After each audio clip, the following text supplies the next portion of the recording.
I've got a couple of bows back from my mate JT, for whom I've made a fair few bows over the years, and maintaining them is part of the fun and part of the learning experience. This is a bamboo backed, heavy, sort of primitive shaped bow, and it's had problems in the past. The original handle was some not very nice walnut. Actually, you can just about make out the Z splice there of the core, and that didn't last 5 minutes. Then I made a much better ash one, which after much use has eventually popped off. And as part of the original fix, I glued in some bamboo edgeways on to act as a keel to make this section stiffer, because obviously there's not a lot of swell at the grip and it's substantially narrower, so it needed stiffening. That seemed to work quite well till this popped off. So what I'm going to do this time is, there's a tiny bit of wood effectively missing here where it stayed glued, so I'm going to rasp that off lightly. Use a thin bit of ash that I've got lying around somewhere.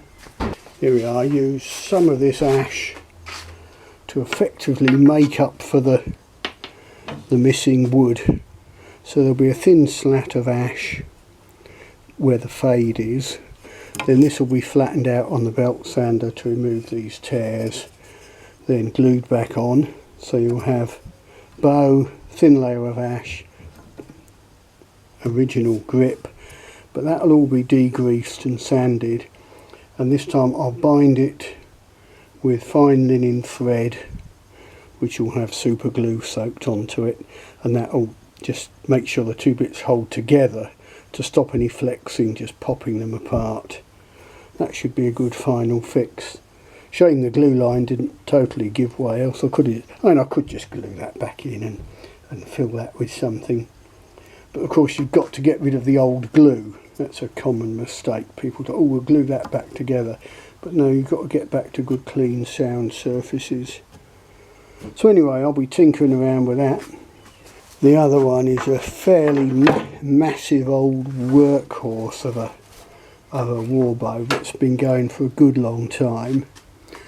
And you can see there's been a double patch fix here where there was a big crizzle. And that's lasted a good time. It's had a lot of shooting because this is a nice reliable bow, and it's just started to lift on this edge of this patch. Ooh. And there's a slight crack opening up through the patch. So it's basically a matter of taking this patch out, rasping it out. The one underneath will be fine still, and repatching it. And it's a lot of work and it's a fiddle, but it's just nice to keep an old workhorse of a bow shooting. You know, it's something I just do for the fun of it. You know, I mean, I'd never sell a bow like this, and I wouldn't do it commercially. It's just the sort of thing me and me mates do for the fun of it. Keeps me out of mischief. Anyhow, that'll keep me going. There'll doubtless be a few bottles of wine in it for me, but not the sort of thing a commercial bow you would ever think about doing, I dare say. And that's part of the fun. So there, that's sanded down the torn face of the grip. It's created the thin sliver to make up for the lost wood.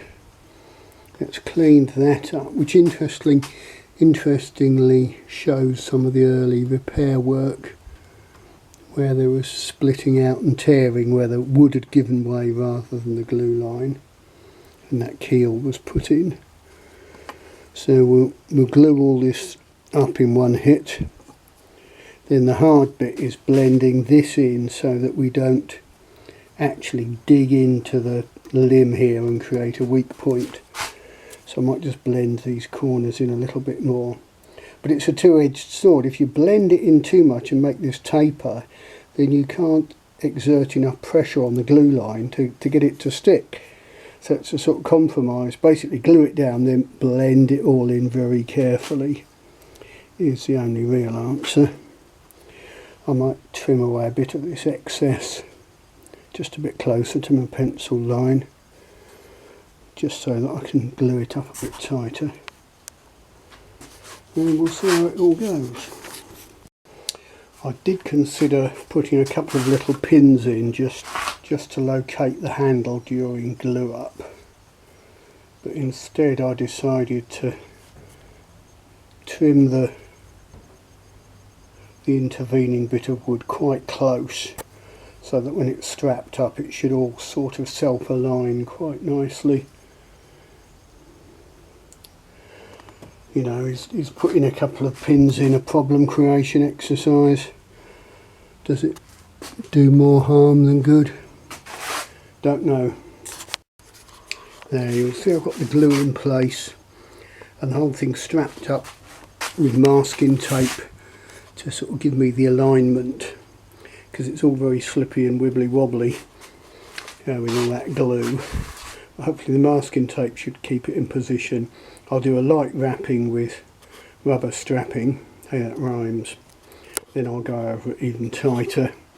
There's a temptation to maybe, you know, pull it down, make sure there's no slight set in the grip, but I think that would probably be being a bit silly. Let's just bind it all up with rubber and leave it overnight. Right, that's 2 thin bits of strapping first, just to sort of help locate it, make sure it's not slipping. Then I'll go over it with some of the big stuff. That's it all wrapped up. That's probably got about 4 layers of rubber at every point. See, there's a tiny bit of sort of set in it. It would be tempting to maybe just strap it down under a little bit of tension. You know, sort of something pushing it that way as the glue goes off, but I think we'll just discretion will be the better part of valour. That will get left overnight, then it can be unwrapped. I can sand it all, get it nicely blended in, and then do a linen wrap soaked in low viscosity super glue.